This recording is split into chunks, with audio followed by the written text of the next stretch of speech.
बात का भी ध्यान रखना पड़ेगा। तो बंधुओं, वंश परंपरा भगवान महावीर की पहले है और हमारे घर की बाद में है। हम किन की वंश परंपरा में जी रहे हैं? भगवान महावीर की वंश परंपरा में जी रहे हैं, जहां से उद्धार का मार्ग मिलता है, जहां से कल्याण का मार्ग मिलता है, जहां से आत्मा और परमात्मा को जानने का मौका मिलता है, जहां से प्रभु भक्ति कैसे की जाती है इस बात का ज्ञान होता है, जहां से देव शास्त्र गुरु की भक्ति का मार्ग मिलता है, जहां से पापों से हटते हैं, पुण्य में जाते हैं, जहां से इतने सारे मार्ग मिल रहे हैं। और आपके कारण से यदि वो मार्ग बंद हो जाएगा तो पाप तो लगेगा ना। हमारे इतने प्राचीन प्राचीन मंदिर हैं, चतुर्थ काल की मूर्तियां जमीन से निकल रही हैं और हमारी जनसंख्या ऐसी घटती जाएगी तो तीर्थों की रक्षा कौन करेगा? तीर्थों का संरक्षण कौन करेगा? इस बात का ध्यान आपको रखना है। आप केवल अपने परिवार का ध्यान रखते हैं, मेरा घर कैसे बने, अच्छा बने, बढ़िया बने, इसमें क्या क्या होना चाहिए, इस बात का तो ध्यान है, मगर मंदिर कैसे बने इस बात का आपको ध्यान नहीं होता है, कोई चिंता नहीं होती है। जबकि होनी चाहिए। पहले हमारे लिए आत्मा है, परमात्मा है, बाद में परिवार है। लेकिन वर्तमान में थोड़ा सा स्वार्थ ज्यादा हो गया है। पहले मैं, मेरा भला, मेरे परिवार का भला, बाद में धर्म हो जाए तो ठीक है और नहीं हो जाए तो कोई बात नहीं है। अक्सर लोग यही कहते हैं। हमने किसी से पूछा, बहन जी आप पूजा करती? नहीं नहीं, हो जाती है तो ठीक है, नहीं हो जाती है तो कोई बात नहीं।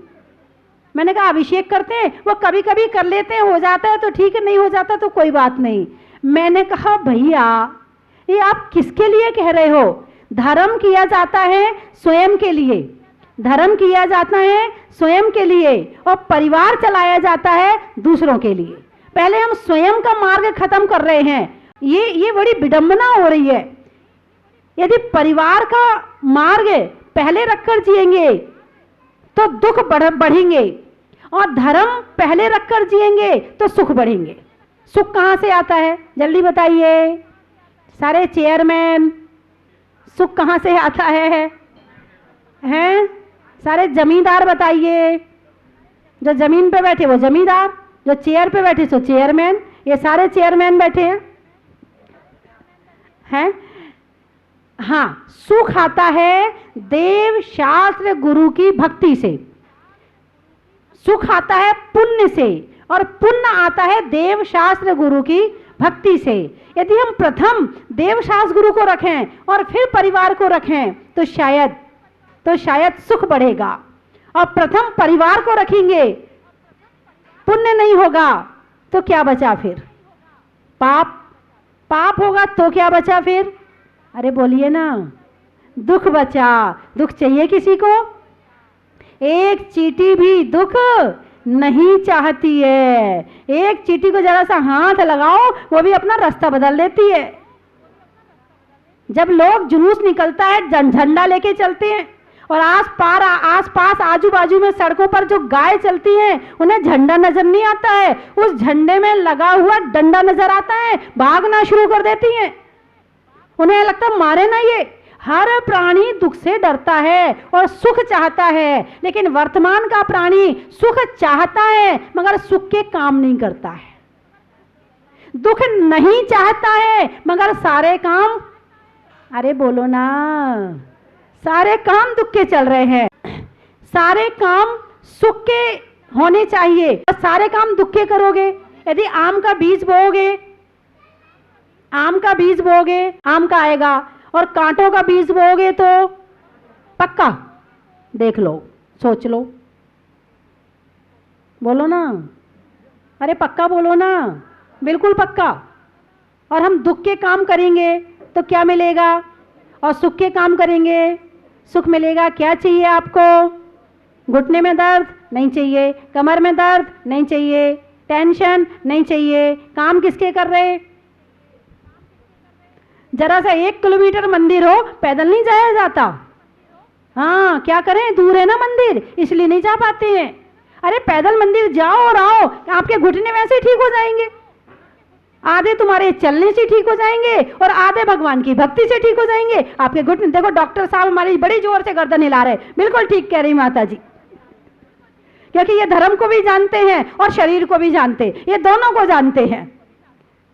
आदि बीमारियां हमारे भक्ति करने से, पुण्य करने से ठीक हो जाती हैं, और आदि बीमारियां आप पैदल चलो फिरो, अच्छे से काम करो, भक्ति करो, सेवा करो, तो आदि बीमारियां ऐसे ठीक हो जाती हैं। अब बीमारियां ठीक करने के लिए हम दवाई बस खाते हैं, अकेले दवाई से काम नहीं होगा। बिना पुण्य के दवाई भी लगने वाली नहीं है। पुण्य है तो दवाई भी लग जाएगी, और पुण्य नहीं है तो वही दवाई रिएक्शन कर जाएगी। वही डॉक्टर है, डॉक्टर कभी किसी का बुरा नहीं चाहता है, हमेशा अच्छे के लिए काम करता है। फिर भी कभी कभी कोई दवाई किसी को नुकसान कर जाती है। ये डॉक्टर ने नहीं करे किया गलत काम। कुछ लोग तो अस्पताल को सिर पे उठा लेते हैं, अस्पताल में तोड़ा फोड़ी शुरू कर देते हैं, हमारे मरीज के साथ ऐसा कर दिया। अरे मरीज के साथ डॉक्टर ने कुछ नहीं किया है, डॉक्टर ने तो अच्छा काम किया था, हमारे पाप कर्म का उदय था कि उसकी दवाई हमें लगी नहीं। तो ठीक होना है तो सबसे पहले मन ठीक करो। मन ठीक करने करोगे तो वचन ठीक हो जाएगा, वचन वो अच्छे आ जाएंगे तो आपस की लड़ाइयां बंद हो जाएंगी, तो वचन ठीक हो गया।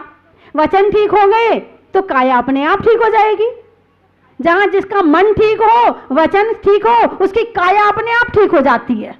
और थोड़ी बहुत बीमारी है तो हमारे बहुत सारे डॉक्टर हैं, बहुत सारे वैद्य जी हैं, उनके माध्यम से ठीक हो जाती हैं।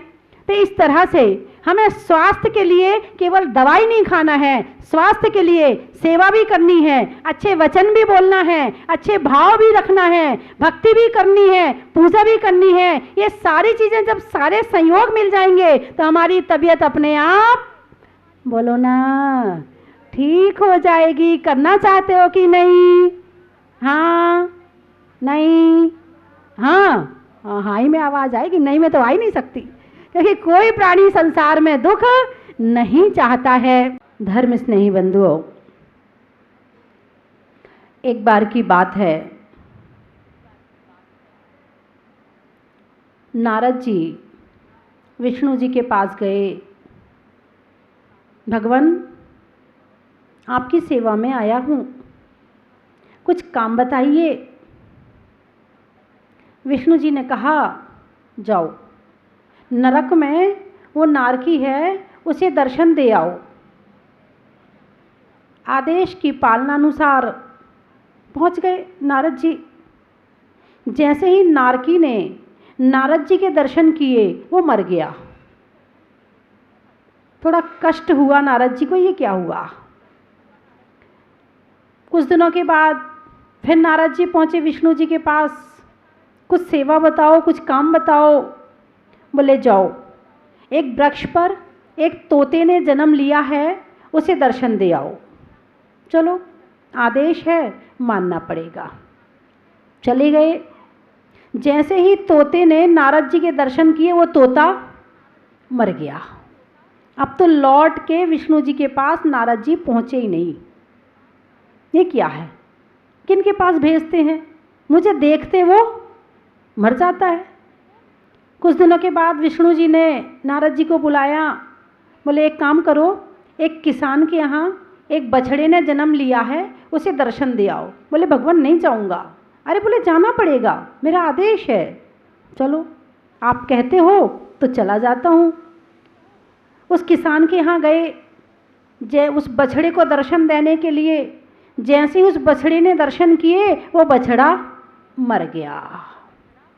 अब तो जाके नारद जी पहाड़ पे बैठ गए, प्रायश्चित और पश्चाताप करने लगे, माला फेरने लगे। मुझे जो देखता है वो मर जाता है। कई महीनों के बाद विष्णु जी ने फिर नारद जी को बुलाया। बोले ऐसा करो, एक राजा के यहाँ राजकुमार ने जन्म लिया है, उसे दर्शन दे आओ। बोले भगवान अब तो बिल्कुल नहीं जाऊंगा, आपकी बिल्कुल बात नहीं मानूंगा। जिसके पास भेजते हो वो मर जाता है। नहीं भगवान, नहीं जाऊंगा मैं। विष्णु जी ने कहा तुम जाओ तो सही। अरे भगवान, वो बछड़ा था, वो तोता था, तो कुछ नहीं हुआ। यदि राजकुमार को कुछ हो गया तो वहां के लोग मुझे पीटेंगे, मारेंगे मुझे पकड़ के, मैं नहीं चाहूंगा। विष्णु जी ने कहा अब ऐसा कुछ भी नहीं होगा, तुम जाओ तो सही। बड़ी मुश्किल से नारद जी तैयार हुए, डरते डरते महल में गए, अंदर गए, डरते डरते राजकुमार के पास गए, कहीं वो मरना चाहे।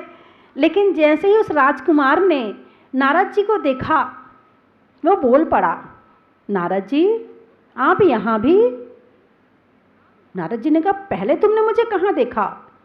बोले, आपके कारण ही तो मैं राजा के यहाँ राजकुमार बन के पैदा हुआ हूँ। बोले, कैसे? बोले, जब आपने मुझे नरक में पहली बार दर्शन दिए तो आपके दर्शनों से इतना पुण्य संचित किया कि मेरी नरक से मुक्ति हो गई और मैं तोता बन गया। दूसरी बार आपने मुझे तोते की पर्याय में दर्शन दिए, आपके दर्शनों से इतना पुण्य संचित हुआ, मेरी प्रोग्रेस हो गई और मैं एक बछड़ा बन गया। फिर बछड़े की पर्याय में आपने मुझे दर्शन दिए, मेरी और प्रोग्रेस इतनी हो गई कि मैं एक राजकुमार बन गया। ये आपके दर्शनों का प्रभाव ही तो है। तब पता चला नारद जी को कि ये कहानी क्या है। जब एक नारद जी के दर्शनों के प्रभाव से इतना फर्क पड़ सकता है, तो तीन लोक के दर्शन, नाथ के दर्शन के प्रभाव से क्या नहीं मिल सकता है। तीन लोक के नाथ के दर्शन के प्रभाव से तीन लोक की संपत्ति मिल सकती है। तीन लोक की संपत्ति, तीनों लोगों का वैभव मिल सकता है, तीनों लोगों का राज्य मिल सकता है, आनंद ही आनंद मिल सकता है, परम सुख प्राप्त हो सकता है, आध्यात्मिक सुख प्राप्त हो सकता है। बस थोड़ा सा प्रयास करने की जरूरत है।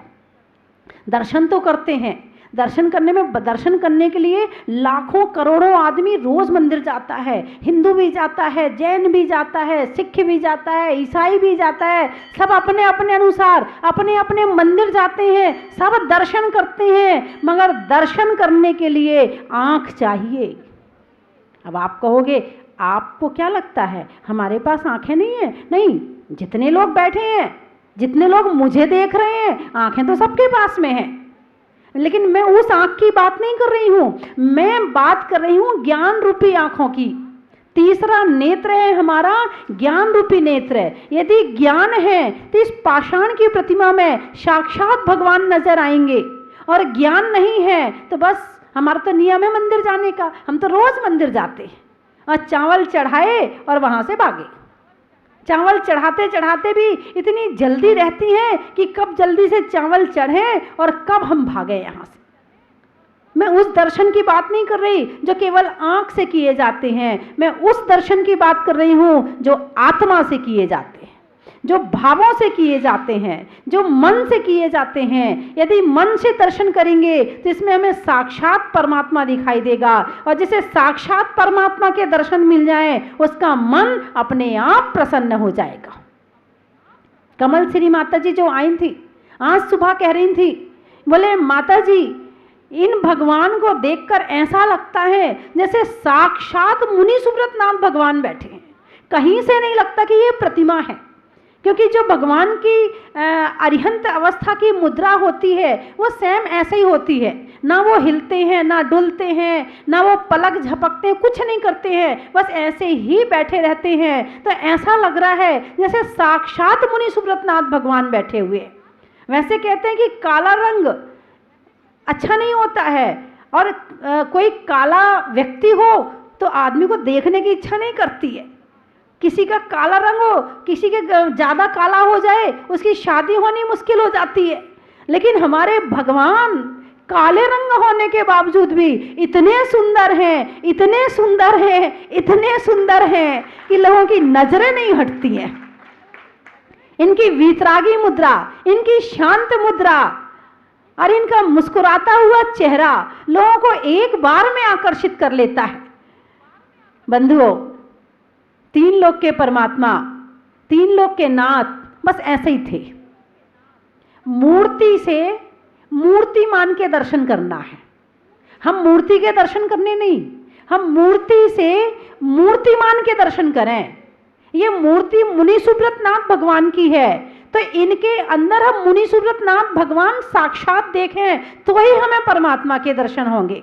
नहीं तो प्रतिमाएं तो बहुत हैं, लेकिन जब तक उसमें साक्षात भगवान नजर नहीं आते हैं तब तक हमारे दर्शन में पूर्णता नहीं होती है। वैसे देखने के मामले में इंसान के पास आंखें बहुत तेज हैं।